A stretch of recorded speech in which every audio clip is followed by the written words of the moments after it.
Ahora recibimos a Matías Cajiao para nuestro siguiente ejercicio. Now we'll give the word to Matías Cajiao for the following part. Matías comes from Management Solutions, specialized in the insurance company sector for over 15 years. He works in many countries with leading insurers, and we are going to do an insurance exercise that's going to be helpful for everyone in the sector to learn how to include this information in our everyday decisions.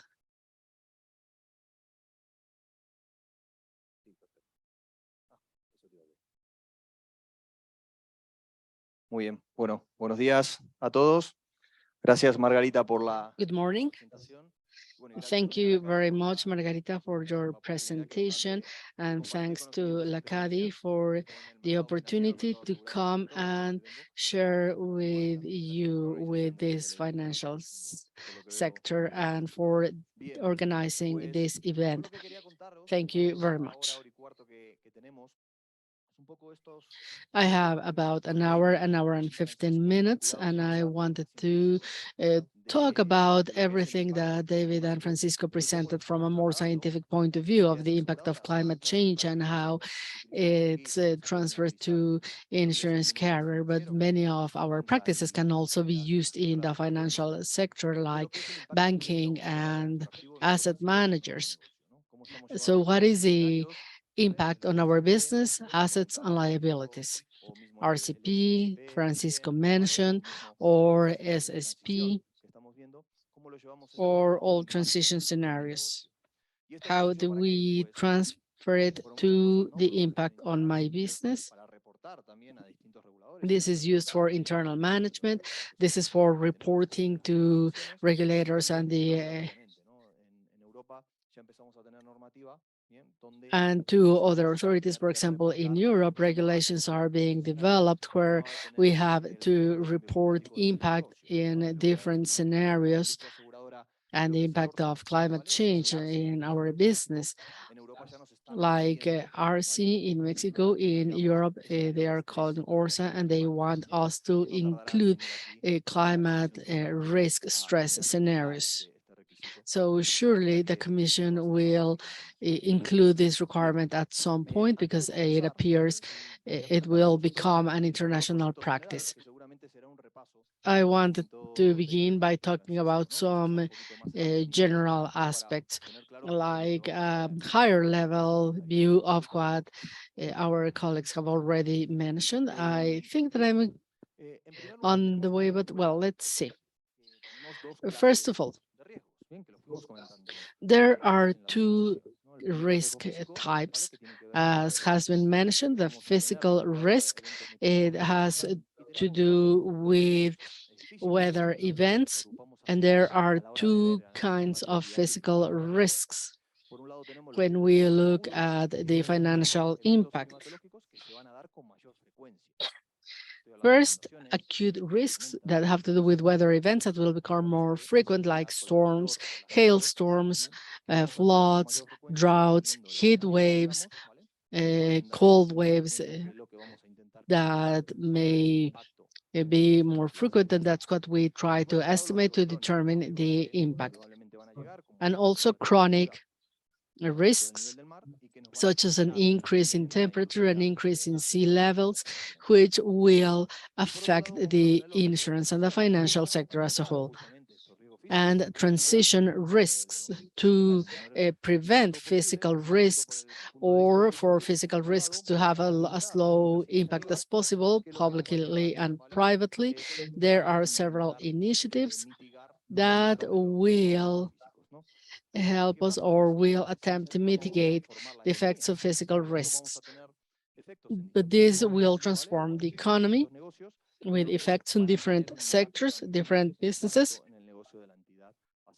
with an impact also on the insurance carrier. I will not talk much about transition risks because that's a topic for tomorrow, but I'll give you an example. If I have a Repsol bond, I'm going to mention Spanish companies. Undoubtedly, the initiatives that we're going to be seeing and are having an impact on the demand of primary fossil fuels will have an impact on Repsol, and they will be increasing their priority, and therefore the financial market will adjust their price. So one of the examples of the transitional risks that we will be discussing tomorrow, then again, and they will elaborate on it. And then we have another a point. It's like an inverted direct impact. So the lesser the physical risk, the higher the transitional risk, and the other way around. So the RSP, or the transitional scenarios that are included in NFGS and the different institutes that are providing all of these scenarios, they are doing this with under different narratives. These basically translates into a group of scientists that start picturing different ways of how these things can happen in the future. These different scenarios, and we're going to be delving into physical risks and not necessarily transition ones. Then again, this will be there tomorrow, but we can classify them in these 4 blocks. This is a chart that it's in NFGS, where to have this transition, we have different scenarios. First of all, there would be an ordained transition. We will have initiatives where, for instance, SSP1, where we have an increase in economy, but this brings a high rate of renewable energies and proper education on what the climate intakes involves, and orderly growth of the population. This is an orderly transition. And then we have these other narratives that are essentially sudden transition. So for a few years, we won't be doing any efforts, and then suddenly we're going to be doing many efforts. We're going to carry out and implement many initiatives. And then we have a disordained transition, or a messy transition. Some years we're going to be more strict, and some others we won't. And so we have a messy or disordained transition. And on the other hand, we have no transition, which means that we are just going to keep the policies that we currently have. We won't be doing anything further on. So we're going to review this slowly, but if you go to the IPCC website or the NFGS, you'll see how they're classifying the different scenarios that they have under these names, of course in English, but under these names. So they better identify which ones are the ordained and disordained, no transition, and hothouse.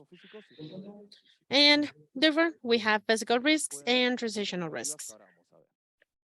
And we can have different narratives that we will review. So let's say that I have an insurance company. We can bring these to essentially any sort of entity or any company, but we have physical and transitional risks on the other hand. What are these going to be? How are these going to be impacting us? First, in our investment portfolio. So I am going to be starting this, and we're going to be focusing in the practical exercise that we carried out with international global insurance company. And how's this going to affect? But I was just saying, in the end, I have different issuers, and these issuers have different physical assets, and you can see their physical assets being impacted by droughts, fires, so on and so forth. So what we're doing is assessing these future losses that these issuers will have, and their financial situation will have a higher likelihood of fault, and we will be adjusting the value of the equity that we might get from those issuers. So this scenario, then again, it might sound like sci-fi, but there's a lot of creativity that we're forced to have so we can lend it. And we're going to have a metric, essentially. The main metric that we'll have, it's the value and the market value of the financial instruments and tools that I have in my portfolio. So then we have the underwriting portfolio. This feels a little bit more intuitive if I have some meteorological events and metrics that we're going to be reviewing that might be applicable. We have droughts, fires, floodings, cold waves, heat waves. They're going to be affecting the eventfulness a lot more. And what we're going to be measuring is the impact and the possibility of these events happening. So this is going to be providing information to understand where my risks are placed, where I am more vulnerable, and maybe take a stand. Eventually, we might have some areas where I'm not going to be able to insure because they're going to be non-insurable, or I might have an increase of the potentially of events occurring, and this will be translated in the premiums.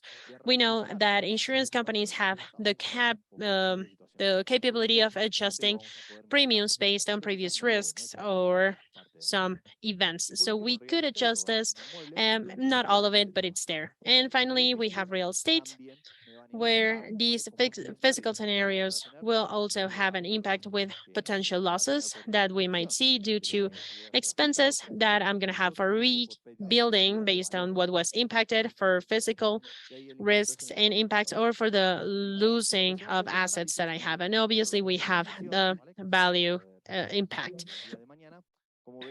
We have under this the transitional risks that we will going to be looking at tomorrow, but they work all together. Then it's important to also consider the ordained and messy transitions, and so that we have the same kind of scenarios and we can carry out the final decision making.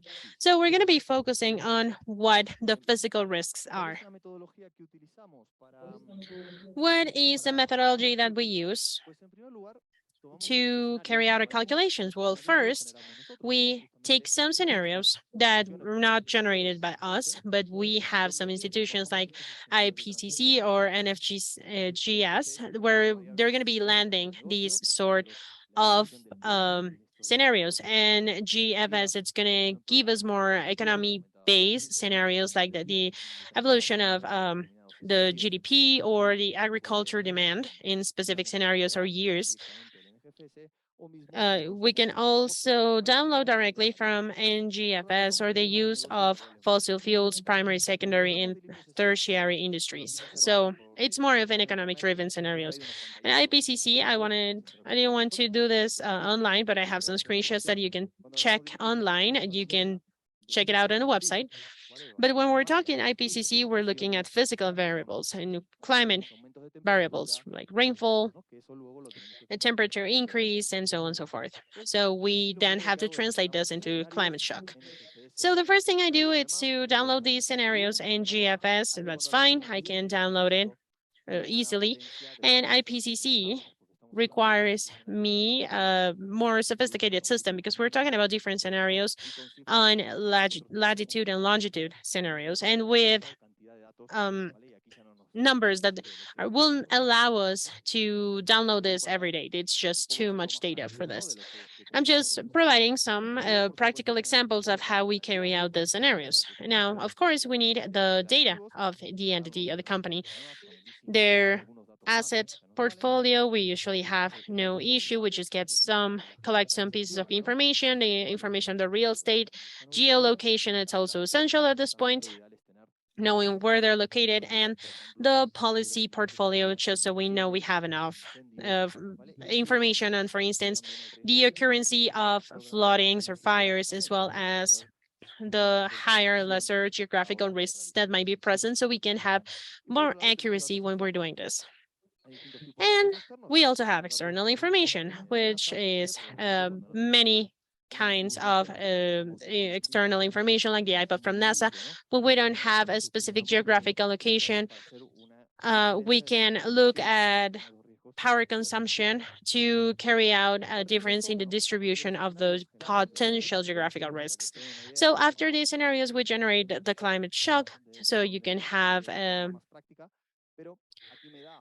better idea. We'll see it in a practical perspective, but for instance, I have the rainfall based on different scenarios, and I have to decide here what is entailed in a flood, right? So we have a determination of the specific amount of water millimeters based on the geographical side. So, and then we're going to be looking at how many heat waves, how many fires, droughts, and floodings. Now that we have the geographical information and the portfolio, and with the additional information, we can do an estimation of the impact. And after that, I can do a report. So what are we using this information for? The external data that is rather important nowadays to provide information to the market. We have a lot of the SSG and SPC ratings are based on external information. So it helps us understand the situation of the company, of that it's doing the risk management. These we have the European report that was just posted and very aligned with TCFD. And this is regarding the information that we have to report on the climate impact, where we have to provide these numbers and internal reports for the company that we're doing all of these calculations for. We are using these to set the internal needs of the company and carry out the different investments of different businesses. So I am willing to loosen some scenarios that we're going to be defining more in detail. This is a little bit about the overall logic of how we define these scenarios. Now we're going to be looking at the physical scenarios. And then again, I don't think I'm going to be bringing anything new to the table, but I just want to have some comments on how, from the perspective of the financial impact, we consider these scenarios. So the fifth IPCC report, we have the RCPs. These are the different trajectories of radiative concentration. And based on what we understand, since we're more in the financial point, it's a difference between the sunlight that comes in and the ones that we issue outside to the atmosphere. And these represent different scenarios. So if we receive more than what we issue, we're going to have an increase in temperature. So the higher the radiation force, we're going to have a higher increase in temperature. And this is exactly where we have the reducing, stable, and increasing trends. And the CO2 concentrations, depending on the scenario that we're going to consider, they're obviously going to be different in terms of parts per million. And this was broadly used by many insurance companies up to 2020. They were using these reports. You can download this report. It's obviously public, and you can check it out online, and you can see how these RCPs were used. Now, in their sixth report, the IPCC is mixing these trajectories of representative concentrations with socioeconomical scenarios. And this is where we get the SSPs. And what happens with the SSPs is that we have different scenarios in the back. We have a group of scientists, and they're like, okay, we know that the IPCC, it's intergovernmental with different groups of scientists, and they have imagined different future paths that you can tackle from a socioeconomical perspective, where we have two main challenges: mitigation and adaptation. Mitigation challenge means removing the CO2 from the atmosphere, and adaptation means the changes that we have to do from an economical perspective to adapt and issue less CO2. And well, the SSP1, it's quite optimistic, and then we can see the other ones, which might be 5. And essentially what we do is mixing what the IPCC did, or what they did was mixing the RCP with the socioeconomical scenarios, which are transitional scenarios. So therefore, what we achieved is physical and transitional scenarios for climate variables. And in the sixth report, the recommendations is that we use the previous 5, which are the ones that we used before, for our projection in impact, financial impact models. So these are the ones that we have for the IPCC. Then again, as you can see here, we have the different scenarios. We have a summary of these reports, of these scenarios and what is implied. The greenhouse adaptation mitigation scenarios that are more moderate, which is SSP2, SSPP3, where we see a future that the regions are rather further undivided, and they're moving forward in a specific way, but we are translating this to less developed countries, where we have low, medium, and high classes that are rather trying to focus, and the other trying to adapt, and the other ones that are based on fossil fuels that have less adaptation challenges based on, you know, what we have today. Essentially, we're using still a lot of fossil fuels, but we have a lot of mitigation because we have to get rid of the CO2 that is being issued by these fossil fuels, and we have the different RCPs. If you wonder where the numbers are, well, the radiation force is the ones that are giving me these values. So after this, we have these scenarios that then again keep the sense, and we have to analyze them, because when we are thinking, okay, how can we perceive, or what is the impact of the financial scenario, we need to bear in mind the perspective. This is the mixture of SSP1 with 1.9 in RCP. And essentially, we have the mixtures.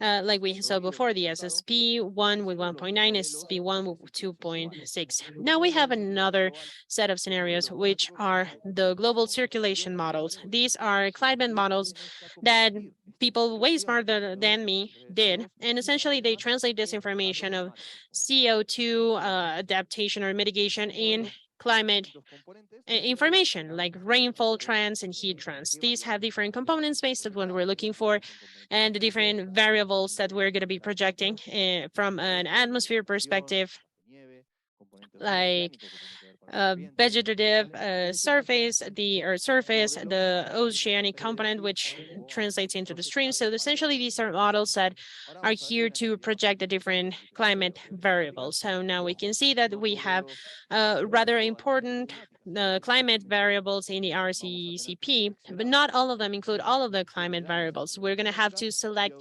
specific ones that are giving me these climatic variables, and the other ones are going to be providing more depending on the geographical location. So the selection of the SSP, it's a job to do, and it's important because in the end, we need to know what are the difference between the SFGMs and others, because these are carried out by different scientific groups with under different scenarios.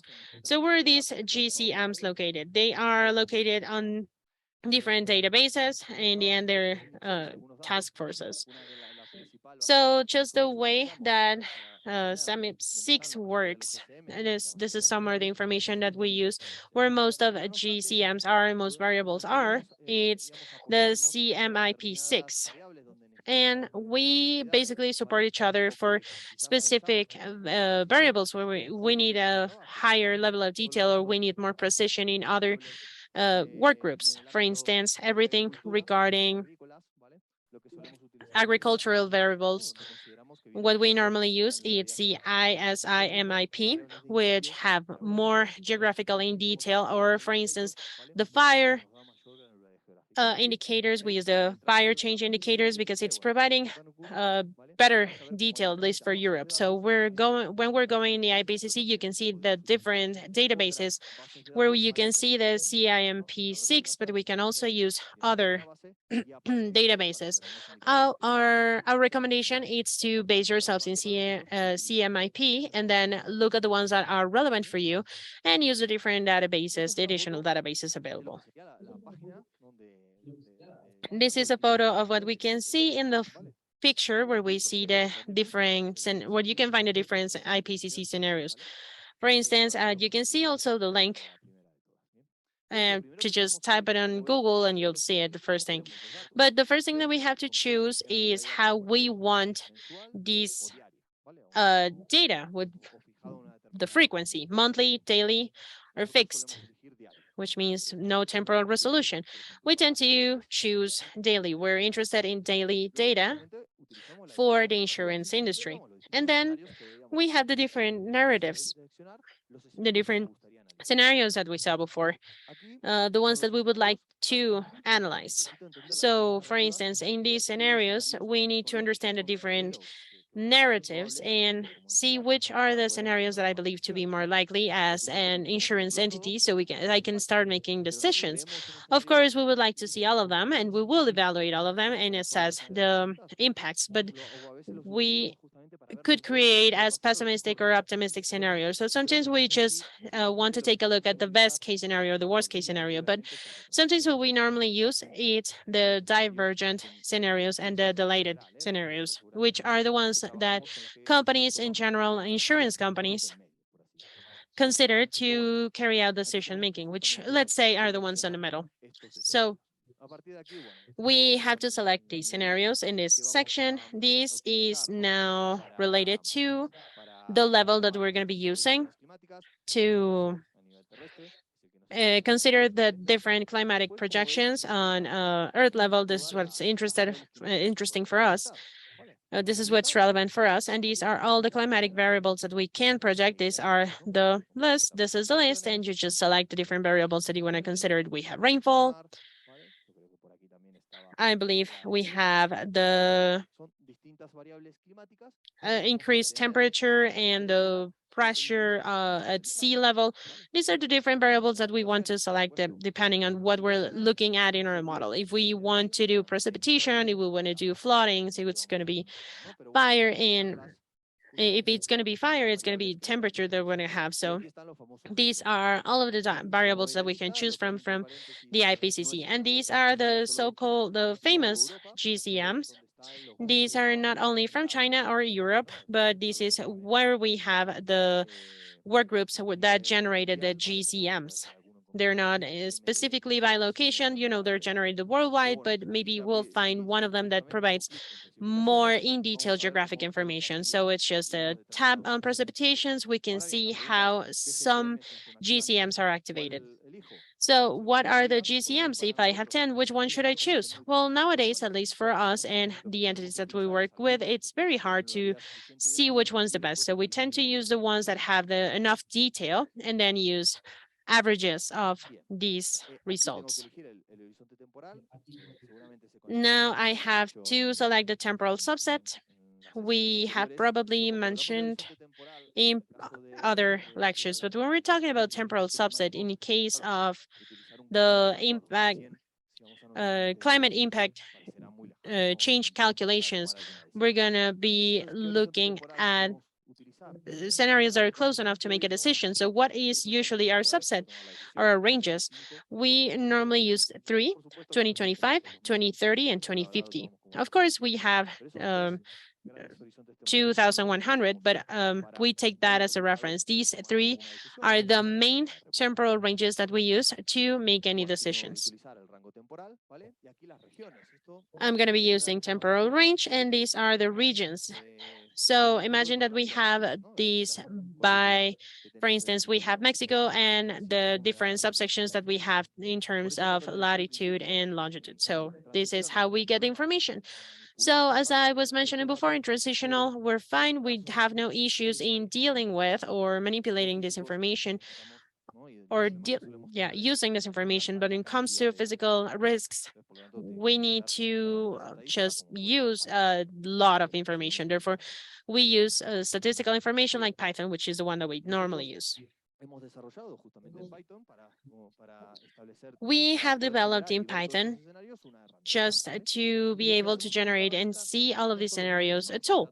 And what we do in this tool, it's not only carrying the Copernicus database and in its entirety and see it, but we are going to be trying, or the tool should allow me to create thresholds that allows me to define a flooding or a drought. For instance, we have days with wind or with precipitation, not only in terms of cubic millimeters. So we use these tools to set thresholds, essentially. So what we have generated so far, it's only the climatic variables. I only have the projections of how much it is going to rain, what is the definition of a flooding, how many floodings we're going to have, how many fires we might have. So how do we bring this to a business impact? I have a case study of the measurements of the physical risks for the car industry. The methodology is the same. The only thing that changes is the type of product. So let's take a look. First, as shown by our chart here and more focused to the physical risk, we have to select our scenarios. Once we did this, we select the GCMs that we have to use. Then again, to determine the variables, we use different types of GCMs. Then we select the climate variables. We also have internal and external variables and information, internal and external information. So what we do after that, it's to set the climate shock, the amount of floodings, the amount of fires, cold and heat waves, and we also need to calibrate the frequency and the timeframes where we're going to be applying our climate shock to. So essentially, for the people insurance, it's how many times this event is going to happen and how much it is going to be. And we have to think that there are some events that are going to be occurring more frequently with a higher intensity. So this is both going to affect the cost and the frequency. And once we have these laid down, we have a projection of frequency and the degree of impact and the results impact. We're going to take a look at this slower. So scenarios, we already have them, but let's take a look at the GCMs. This is an extract of a chart that we have that we use to study by variable, which are the more relevant GCMs. We still have some variables missing here where we're going to be taking a look at, okay, so these are the databases. It's usually CMIP6, except for some databases for a specific variable. So what we take, it's the different GCMs and we selected here after months studying trajectories and GCMs, which ones we're going to be using to project, for instance, the days with high temperatures. And what we do is take the average of all of these 5 GCMs that we have here. So as you can see, this is already done, but you have to think through it and you have carry it out. It takes some time, but it is relevant because if we don't have proper calibration on the days with low, very low or very high temperatures, then the results could be rather different. So it's trial and error, of course. This is how you learn. And then it brings us to climatic scenarios that we're going to have to assess, and then the result impact that seem reasonable when we are projecting them. So we have the GCM for the specific scenarios that we're talking about and the different narratives. So once we define the GCMs, what we need to do is try and analyze how these events could happen and affect my products. So when am I going to be having a high, medium, or no impact scenario? So flooding or drought, I'm going to have to analyze, and these are the experts in incidents or the whichever region we're dealing with. And the idea is to bring information from the past. So all of these floodings, if I have this database with this amount of floodings, what has been the impact, medium, high, or low? So what we do is try and understand what are the events that could have a higher impact, because it saves a lot of math when I'm trying to make a calculation for every event, but we normally just focus on the most relevant ones and applicable ones. So we normally don't do this here, but the companies, and what we're going to be looking at after the break, we do material analysis. Essentially, we start from there. We're going to already have material analysis in a company, which is going to allow us to understand how this is going to be impacting on the engine, for instance. And the engine, for instance, could be like impacting third parties or all of the risks, like third parties and these events. So we use the materiality analysis, we consider all of these, and then we identify which is going to have the hardest impact on us. Whether a flood or a tornado, because obviously we have different types of risks or events, and such events are brought to the table with the different areas, accidents, effects, insured amounts, etc. And this is for acute risk. For chronic risk, we go to this analysis. because we consider that chronic risks allow us to make adjustments as they appear, because in the insurance business, we can adjust the premium as the risk profile of the policies begin to change. Once we have this, we have to decide what cold wave, drought, flood, or fire is. And we also base this on many different studies already found in the market of what is considered a flood or what is considered a forest fire, and the same for droughts and cold waves. But in general, for these kind of models, we need a balance between the results and how complex this can be. When we talk about floods, for example, we begin by establishing a limit, 20, 30 millimeters of rainfall for so many days. And we can do this using the IPCC grids that allow us to divide the country like Mexico or Spain in different areas. But it's different to have rain by a river than having rain in a city. So you start at the general level, and then you start going more in depth and at smaller levels. Otherwise, updating the models would be very complex and costly. So we start making decisions.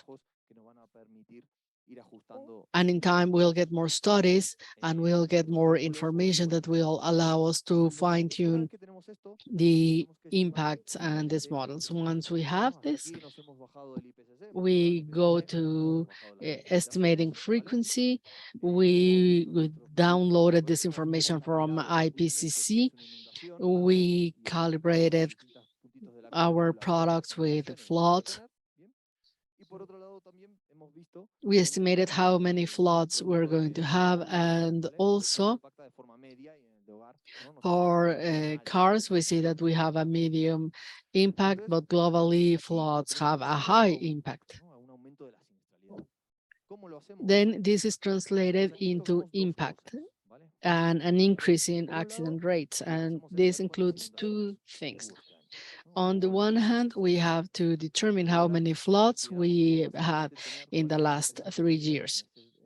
And then once we have the precipitations within the threshold for the following year, for example, 2 floods this year, and then we go to 4 floods, then the increase in the accident rate is 100%. That is the increase in frequency. And a more complicated one, which is an increase in the yearly rates. This is the projected frequency. Then we project the accident rate. And then we have variations in damages, because you not only consider that you are going to have more of these events in the future, but they will cause more damage. And therefore, we use yearly curves, and you can find them, but in the market, there are many studies. And in here, we consider everything that goes above the 20 millimeters that were set as the average. If one said 25, the other 30, 27.5, then we take the average for the year. And we look at the scenarios, 0.27 precipitation or 27 millimeter precipitation. We put it on the yearly curve and we see where it lies.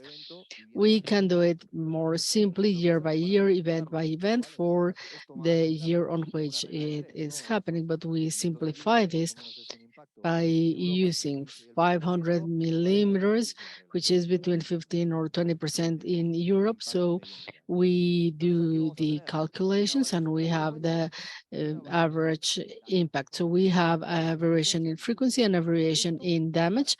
We increase frequency, we increase damage. And this for each weather events that have been defined. affecting cars. And for each event that will affect insurances for home insurance or SMEs or every type of insurance where this type of computations are important and are relevant. Let's look at the more numerical example. All projections for 2025, 2030, 2050, 2050, etc. We have this data. We use 2025, 2030, and now 2050 to make decisions. So first we choose our scenario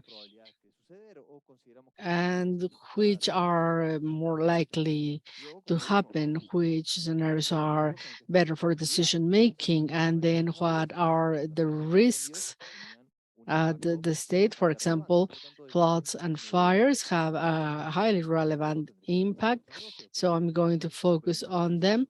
You have to analyze your own business. We have an exercise that helps you do this in a very easy way, but you have to do this exercise internally to see where does this make sense, where you should do these estimations. If you have information about accidents, if you have information about floods in the past historical information from IPCC with the thresholds that need to be calibrated, and where you have to use the methodology of, if, for example, you don't currently have information geographically, but I doubt it because there's a lot of information nowadays, but you can use different databases like IPOP, as we have done, in order to do the geographical distribution of accident rates and frequency, etc.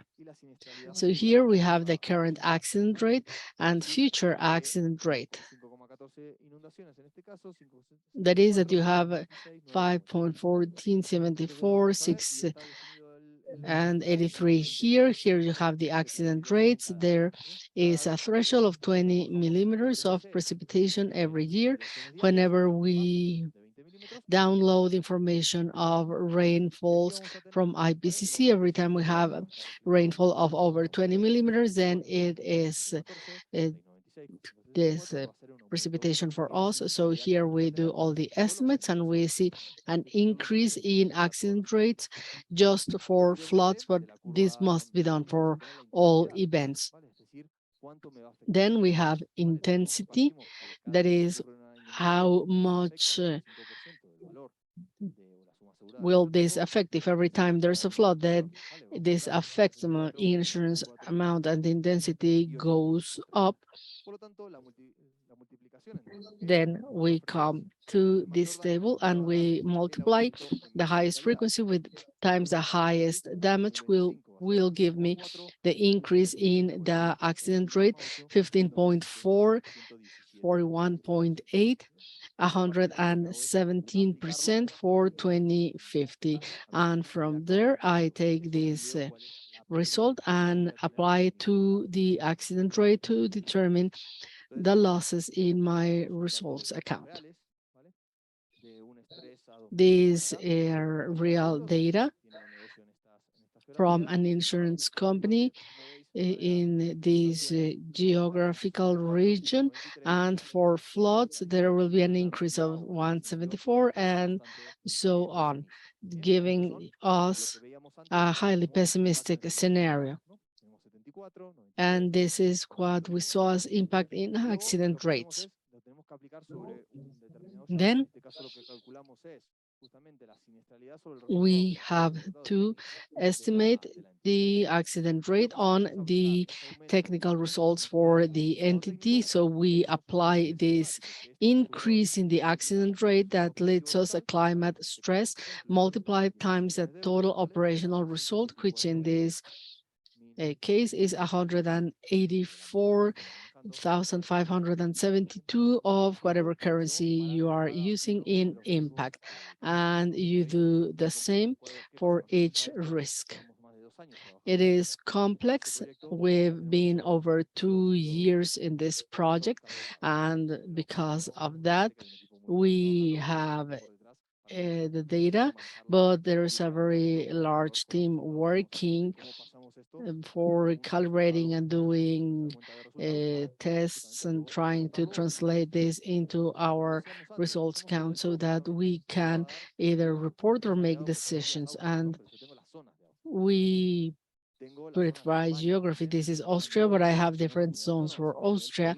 I also have zones for Spain at the provincial level with grids in each province. Andalusia is very big, and each province has its own grid for accident rates, and it helps us because we are identifying specific areas. Francisco was showing the coastal areas that will be especially impacted with an increase in frequency and an increase in damage intensity, and more money is invested in the coasts. But then this is something that we did with an insurance carrier, and it will be reported this year at ORSA, and it's being used also to establish internal risk limits. Now, let's go to see at a case study for financial assets. If I may, I don't work in asset management or banking, but this should be used for any company with financial assets, stocks and corporate property. So what do we do here?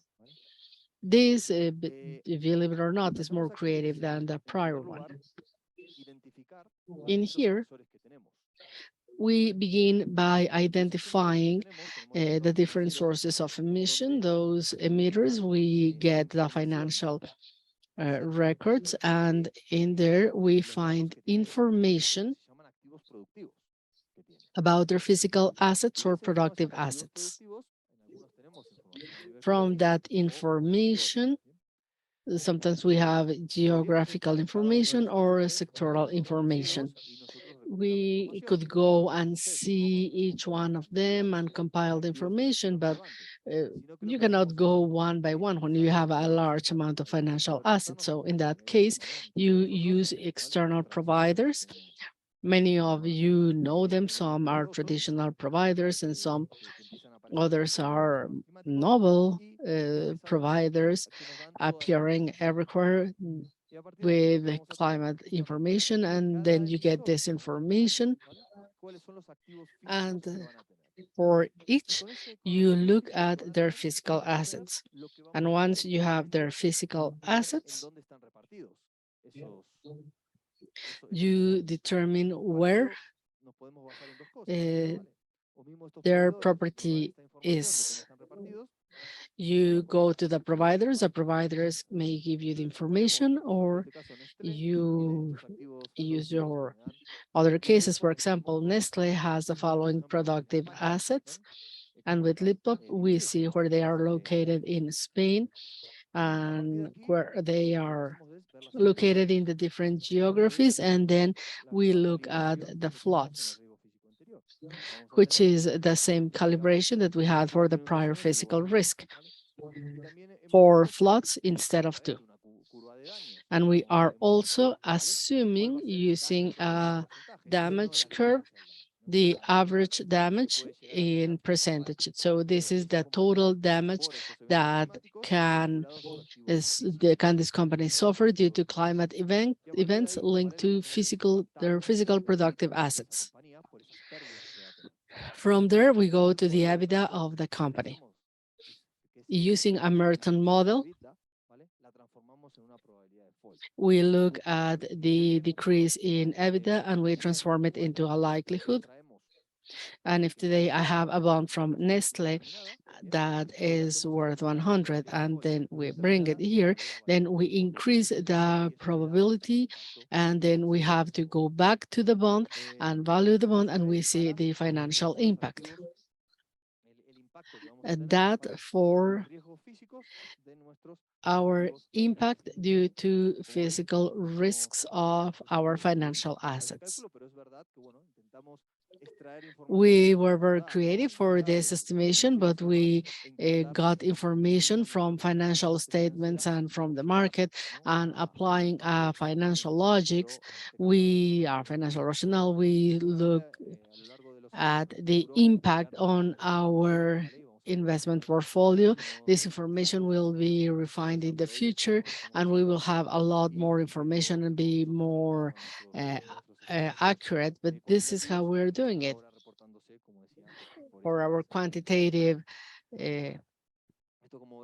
studies, and we get information reported by these different entities. This is the curve shows the damages to commercial buildings. This can be downloaded. This can be found in official sources. So this is a case study of measuring physical risk for real estate.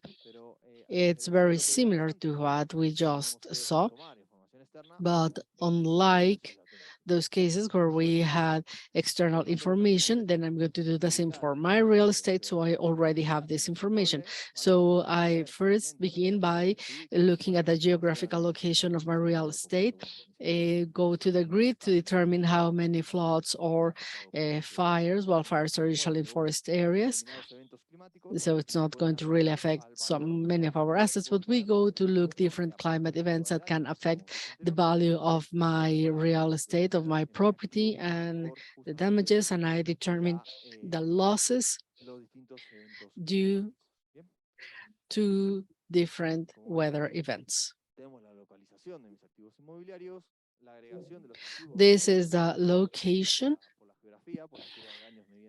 disaggregated by type, geography, and damages, etc. And then I look at frequencies,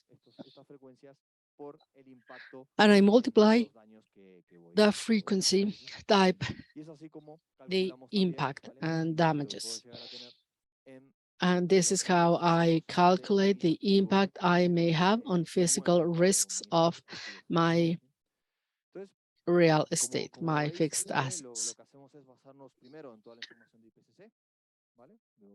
So first we get information from IPCC, and based on IPCC's information, we apply some other studies to select the correct variable for the models that I want.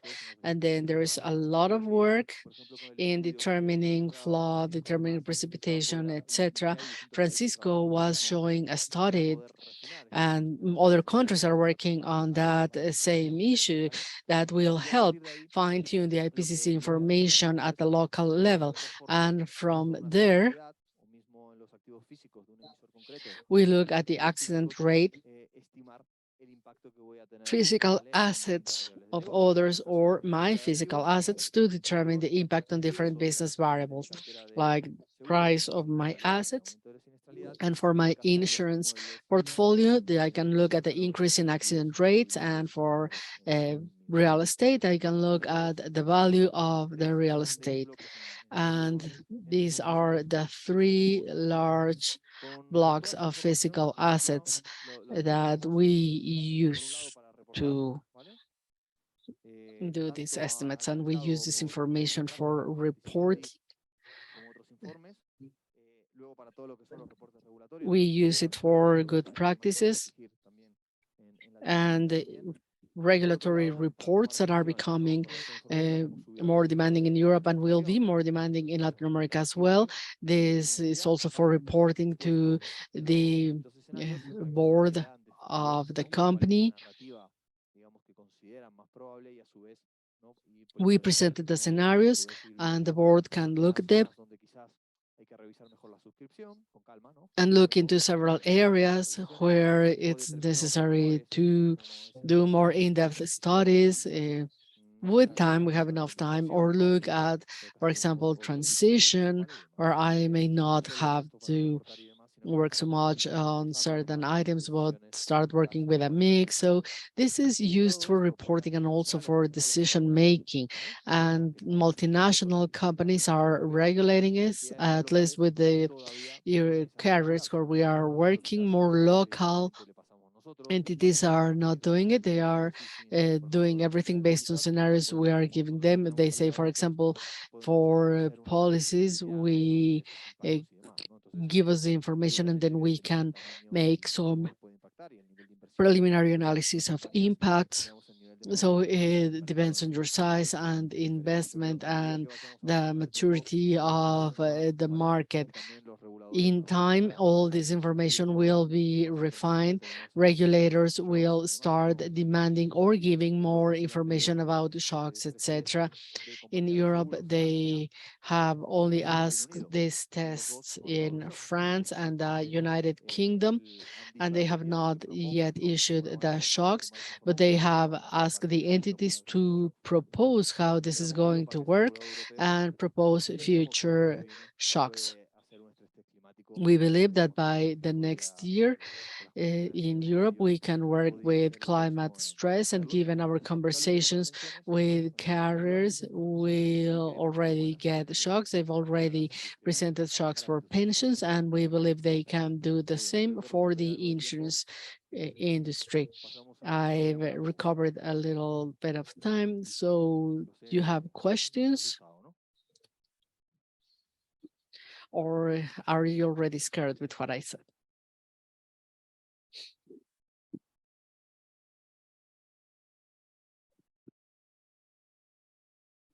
Ok. Gracias, Matías. La pregunta es, ¿cuál es el manejo de las Thank you. de los escenarios y la How do incertidumbre you de manage escenarios uncertainties in the scenarios, and what is the uncertainty of analytical scenarios when determining impact and risks? Ahí lo que es importante ante la incertidumbre es ver primero la narrativa de cada uno de los. Before uncertainty, you have to start by looking at the narrative of each scenario. At the end of the day, you calculate the percentile and you look at different risk analysis, but you basically look at the main scenario, which is a narrative scenario. So uncertainty is measured by the different narratives. For example, a very optimistic or a very pessimistic scenario is maybe unlikely. So at the end, we take the scenarios divergent and delayed transition scenario taken as a basis, but then you need the risk percentiles and the impacts as I showed. That's how we measure uncertainty, but I would say that mainly it's about having very clear what scenarios are considered the most likely. Thank you very much for the presentation. So based on this, here are a few thoughts. Should we also build our own scenarios at the company that impact subscription policies, reinsurance policies, and how can we see or analyze it from the analysis of premium sufficiency rather than an increase in accident rates, because we see that a reasonable company, as accident rates grow, premiums have to be adjusted. So I think we should consider whether the premium is sufficient and whether reserves are sufficient faced the accident rate and the long tails of events that start accumulating losses as time goes by, because it seems that there's still additional work to be done inside the insurance carrier. And I would like to know whether what is reported in Europe is extracted to look at it from the perspective of climate change exclusively, and we would like to see how this affects our coverage schemes, because we offer hydrometeorological risk coverage, and this would indeed here we would analyze one by one, but coverage includes at least 8 with frosts, earthquakes, floods, which is distorted by the climate effects.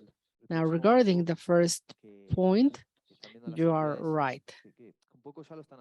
The next step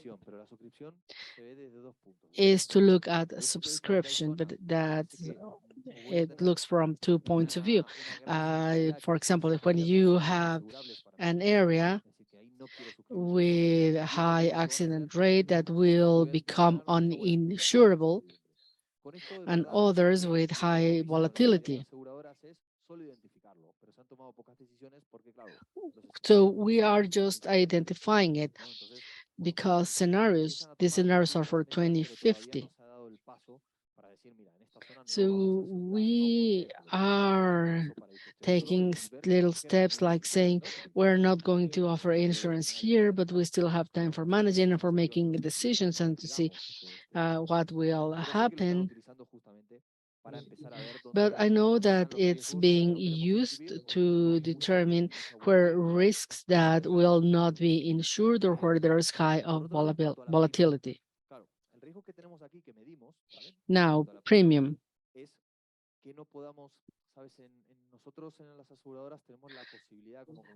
Some insurance carriers have a possibility to transfer the risk or increase the premium every year for each zone. So in here, if we can transfer 100%, then there's no issue because everything I lost in accident rates are transferred to the premium as we do, but in some areas this will be impossible. So let's say that I can transfer 80% in this area, or very bad scenario score, you can only transfer 60% and you measure that risk. These are additional scenarios. And I forgot the last question.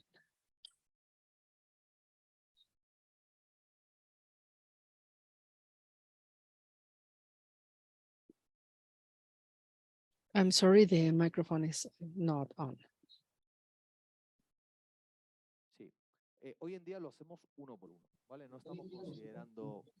We are doing that one by one today. We understand that the scenario is already correlated. When we talk about floods and precipitations, we always follow the same scenario. So we understand there's a correlation, so they are added up. I am with you, and that is debatable that we could have a correlation, but that's one thing that we have to fine tune in our models once they are much more stable in the future. We just did it with one entity, with a very large insurance carrier this year, one of the largest carriers in the world. So that's a level of tops. And as we move forward, we will make the necessary adjustments. But today we are going one by one. We are adding them up under the premise that with these models are already considered with this correlation.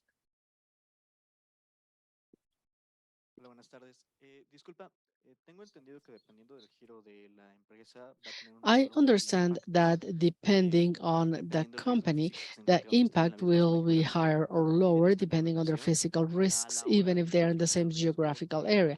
How do you measure this correlation when checking the risk for a decrease in financial assets?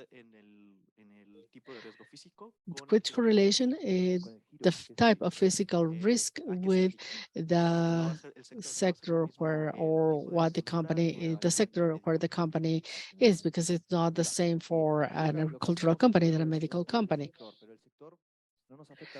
Well, first we look at the sector, but the sector doesn't affect us much from the physical point of view, because from the physical point of view, we take into account the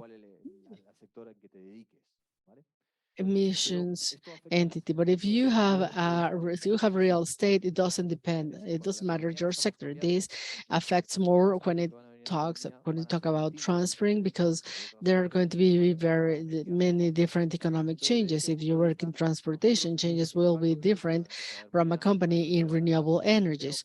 So impact, I don't want to jump forward. Impact is for tomorrow. But for example, if you have bonds for oil and gas, on sectors that use fossil fuels, impact will be higher than if you have a bond in a renewable energy company. So the sector is going to change impacts from the point of view of transition risk, which is a change in the economy. But when it comes to physical risks, you look at where the real estate is located for the company, not the sector. Of course, some sectors need more fixed assets for their activity. Others need less. An insurance company needs very few or very little assets than other types of companies and so on. But it's not so much about what the company does, but about the emissions party. It is fundamental for transition. Muy bien. Pues nada, comenzamos la segunda parte. Que bueno, ahora os toca a vosotros. All right, so let's keep on going. We have the second half, and this is where you guys are going to have to work a little bit. In this session, what's going to happen is I'm going to show you the methodology of how we normally do this materiality analysis that I was telling you before. Before doing the climate scenario situation, we do a materiality analysis to know where we're going to be focusing. We're going to be doing this all of these calculations. We understand that this is complex and expensive. So first, we're going to do this materiality analysis, and then under this decision, under these results, I might have a high impact and physical risks for a car, for instance. We can do the same thing with financial assets, but thinking about transitional risks. So we're going to be using these analyses as grounds or the analysis done before doing the financial impact analysis and exercises. So this section that I'm showing you here, it's IOPA guideline, which is the insurance, European Insurance Organization. So this is a guideline, a recommendation of IOPA to include in the ORSA report in insurance companies. And it says essentially that we have to analyze different steps. The first thing would be understanding the business, understanding the business context, where we're located, where we're investing at, what we're insuring with, the real estate, what's the real estate situation, understanding or getting a baseline to understand what is our position before climate risk. After that, it's not here, but we have to do this internally. We need to define a taxonomy of climate changes, climate risks. I'm going to be showing you, there's some in the Excel file, but we're going to be discussing a little bit what are the dimensions of this taxonomy. We have our own when we have worked with other insurance companies, and that's how we defined it. And once we have the taxonomy that's defining transitional, physical, and different types of subclassifications of risks, we have to assess the relevance of such risks. And we have to consider this relevance with different assets that we might have from a perspective of bonds, equity, stocks, and sovereign bonds, those kind of things, and the different businesses that we could have, cars, property, lives, health, so on and so forth. And finally, where these climate scenarios might jump in, which is essentially what we have been looking at. So we're going to be focusing on the materiality analysis, and we want you to carry out an internal exercise of what would be these risk and then present it tomorrow in a conclusion. So when we're doing the materiality analysis, we have to first look at the risks. We now all know that we have physical and transitional risks. You probably won't forget after hearing David Francisco and me that we have physical and transitional risks. After that, we have a subclassification of climatic risks. Legal, regulatory, technological, market, feeling, and reputational. And then we have acute, recurrent, and chronic. And after this, per every one of these subclassifications, a little bit what you have in the Excel file that we shared, these are the different events that might affect our business. For instance, in regulatory and legal, we can have an increase or a tax over the emission of CO2. And if we all have bonds in different sectors that have high CO2 or classified as high CO2 emissions, we're going to have an impact on these tax due to these policies. So we're going to be picturing these events from both a perspective of physical and transitional risks. Okay, we're going to fix this, but anyway. Then we also have the time frame. When we're analyzing the materiality analysis, we have to bear in mind the different time horizons. And it's remember that this is not necessarily what we use to manage the business, but we have short terms and we have a midterm 5 to 10 years and long term over 10 years. So these different events, climate events, might not affect us in a short term, but they will in a medium to long term. So this time frame assessment is also important. Once we have this, we have to, or what we normally do, it's look at the different aspects and assets that could be affected. It's a little bit what we were looking at regarding the financial assets and corporate bonds. So we might have some passives and we would have to then separate them from our business lines. And finally, we have the impact analysis. In this spot, I'm not only going to be looking at what is going to be impacted, but how, based on which risks. The climate impact is going to cross impact different businesses, like the market risk, because it's going to be affecting my assets, the counterpart, the subscription, and others like the reputational or the strategic risks. So based on the so-called traditional risks, we need to see what's going to be affected and which will then translate into the ORSA report, and we can start seeing the impact on these different risks. So basically this translates into an analysis of the different physical and transitional risks. Now, regarding the transitional risks, we separate them in 4 sectors. They can be regulatory and legal risks, which basically is specific actions, like specific legal measures that end up being against me or my partners due to my assets or my counterparts, and these might have a consequence on my business or on the financial assets that I have from those issuers. Or regulatory as well. We can have different policies, government policies, or like taxes or other sorts of measures across different sectors that might have an impact on my business or the counterparts. Likewise, we have the technological risks, and as we mentioned, we have the economic transition.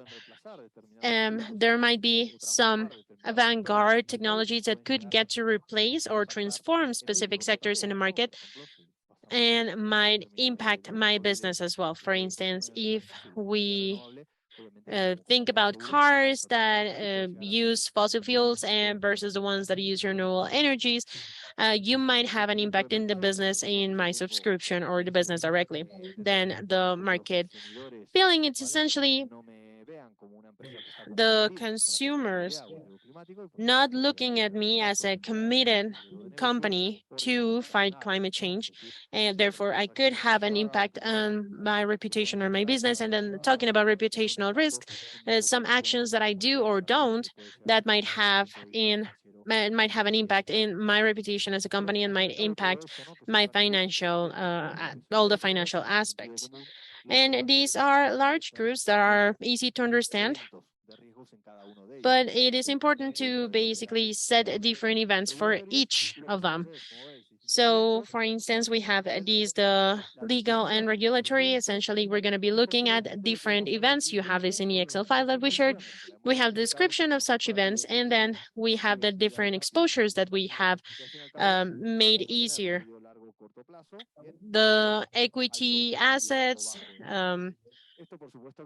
and the different classifications, as well as a low, high, or medium risk. This is not done as it's done right now, like 30 minutes, 45 minutes, but it is time during our business where we're going to be sitting with the people in business, the people in incidents, with the people in subscription and investments, and do in detail analysis, as well as a conversation that is going to allow us to perceive how are the impacts that these climate risks might have on us. So now, based on these four subtypes, instead of the four subtypes of risk, we have chronic and acute risks.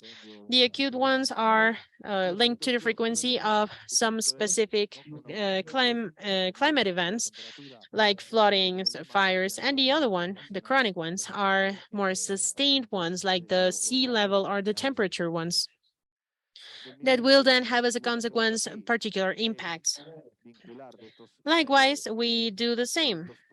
We link from these our own acute or chronic risks, how these will impact my business. We basically simplify this in the Excel file, but how it could affect my business or my own assets, for both and the assets of my counterparts or other issuers or bonds that I might have placed somewhere else, and how can these could be affecting in the same realms that we classified as liabilities and the assets, as well as a high, medium, or low impact. So let's take a look at the Excel file. I don't know if now everybody has that Excel file ready, but essentially you are going to go through it. I mean, we have the columns and you're going to be reviewing them. And before we leave, you're going to be sending us, both me and Maite, the Excel file. There's no need to have the name on it or the specific identification with the risk, but the point is that you and this afternoon, we're going to bring it together and we're going to be able to discuss our conclusions for the insurance company. How can these transitional and physical risks could impact based on at least what you have as a market perception? So what is this Excel file like? Maite, you're going to have to help me.